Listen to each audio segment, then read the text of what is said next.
1905 ମସିହାର କଥା।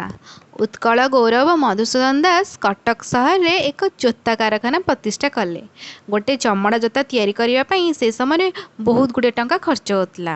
କିନ୍ତୁ ସେ ଚାହୁଁଥିଲେ ଉତ୍କଳ ଜୋତାର ଚର୍ଚ୍ଚା ସବୁଆଡ଼େ ହେଉ, ସମସ୍ତେ ଉତ୍କଳର କଳାର ପ୍ରଶଂସା କରନ୍ତୁ। ସେଥିପାଇଁ ଗୋଟେ ବି ଜୋତାରେ ଟିକେ ବି କିଛି ଖରାପ ଥିଲେ ସେ ତାକୁ ଜାଳି ଦେଉଥିଲେ। ବହୁତ ସମୟରେ ଏତେ କମ୍ ପରିମାଣରେ ଖରାପ ରହୁଥିଲା ଯେ ତାହା ପିନ୍ଧିଥିବା ଲୋକ ବି ଅନୁଭବ କରିପାରିବନି।